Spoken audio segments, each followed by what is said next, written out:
दोस्तों, आज की कहानी है बहू मेरे नहाने के लिए गर्म पानी लगा देना।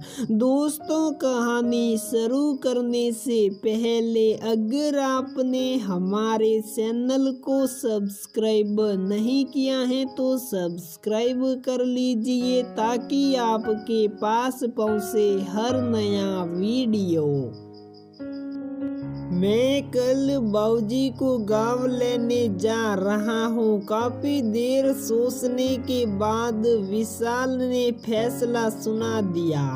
बाबूजी को देखते ही अंश दौड़कर उनसे लिपट गया। रम्मा ने भी बाबूजी के पैर छुए और चुप चाप चली गई। वैसे तो मनोज जी को शहर का जीवन बिल्कुल भी पसंद न था। उन्हें तो अपने गांव की खुली हवा ही अच्छी लगती थी, पर पत्नी के जाने के बाद वे बिल्कुल अकेले पड़ गए थे। अब बीमार भी रहने लगे हैं। विशाल का बार बार छुट्टी लेकर गांव जाना मुमकिन नहीं था, इसलिए इस बार जब वे बीमार हुए तो विशाल ने उन्हें अपने साथ रखने का फैसला कर लिया।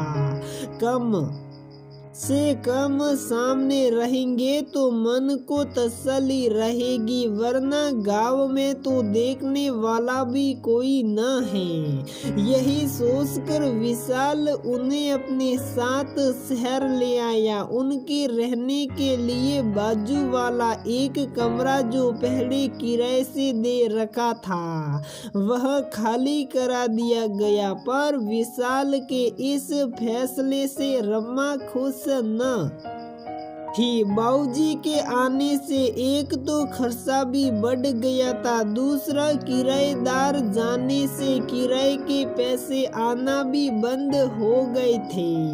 ऊपर से रम्मा का काम भी बढ़ गया था। अब उसे उनके लिए अलग से फीका खाना बनाना पड़ता।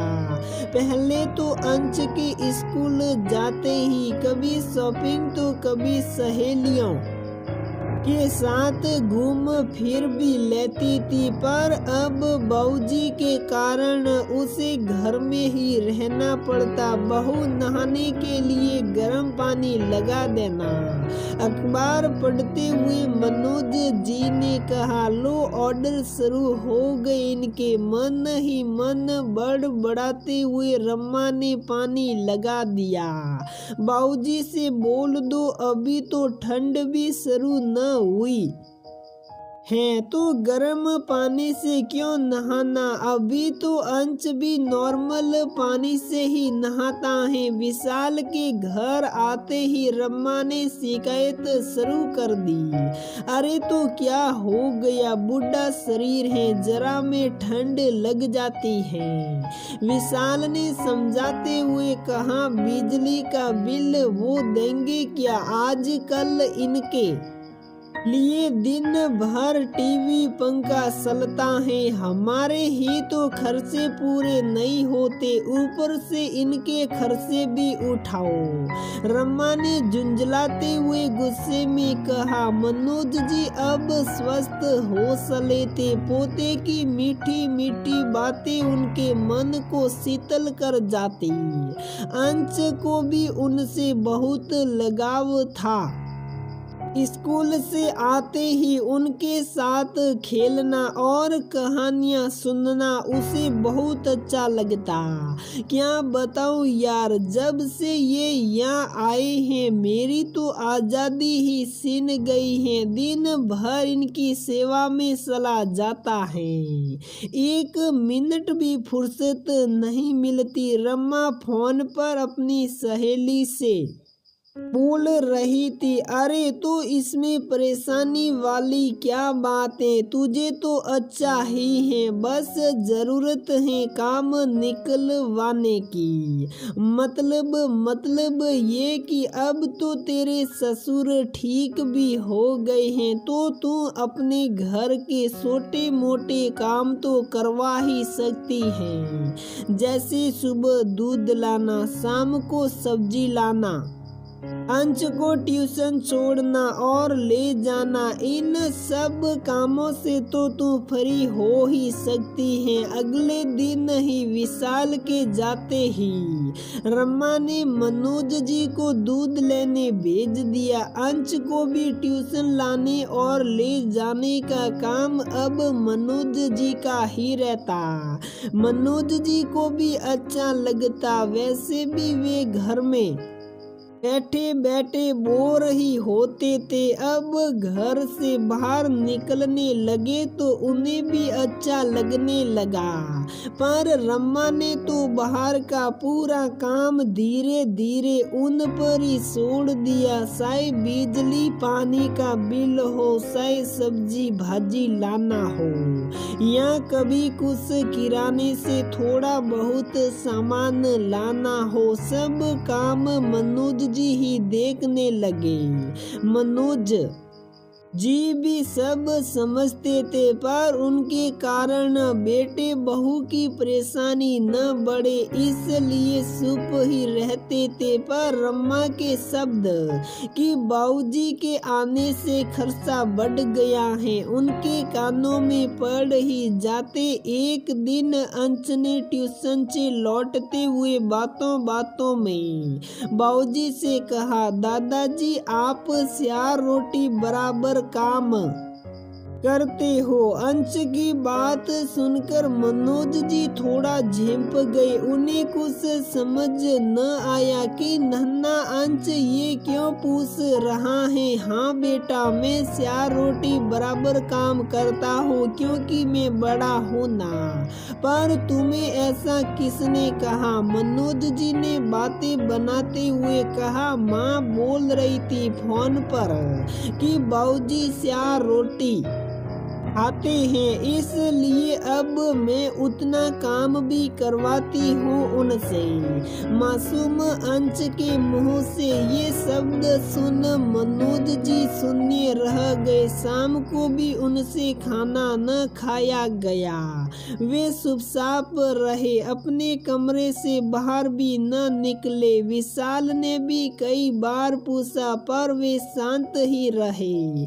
शायद बाबूजी को माँ की याद आ रही है, सोचकर विशाल ने भी उन पर ज्यादा दबाव न डाला।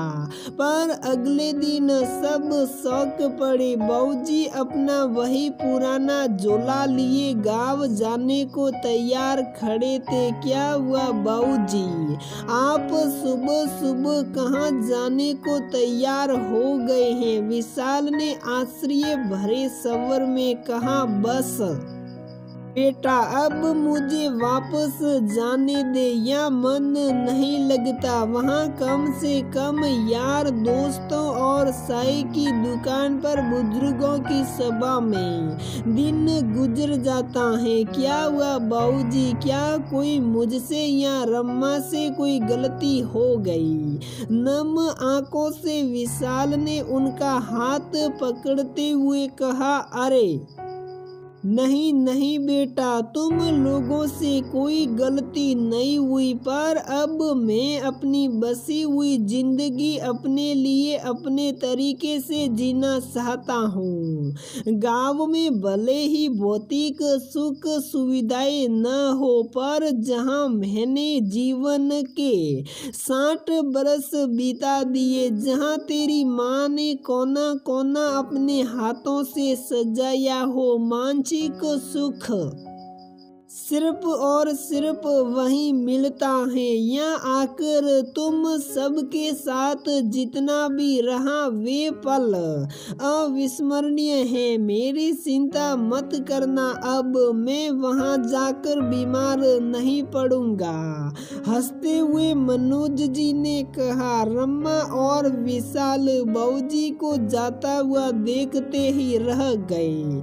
बस में बैठे मनोज जी सोच रहे थे। अपने आत्म सम्मान और स्वाभिमान को बचाए रखने के लिए ये जरूरी था। आंखें नम जरूर थी पर मन से आत्म संतुष्टि थी। दोस्तों, एक दिन हम सभी को इस उम्र का सामना करना है। हमें बनाने के लिए जिन माँ बाप ने अपना जीवन ही न्यौछावर कर दिया, क्या बुढ़ापे के कुछ साल भी हम उन्हें वो इज्जत, वो मान सम्मान नहीं दे सकते जिसके वे हकदार थे? विचार जरूर कीजिएगा। तो दोस्तों, हमारी ये कहानी यहीं पर समाप्त होती है। अगर आपको हमारी ये कहानी पसंद आती है तो प्लीज वीडियो को लाइक करें, शेयर करें और हमारे चैनल को सब्सक्राइब जरूर करें।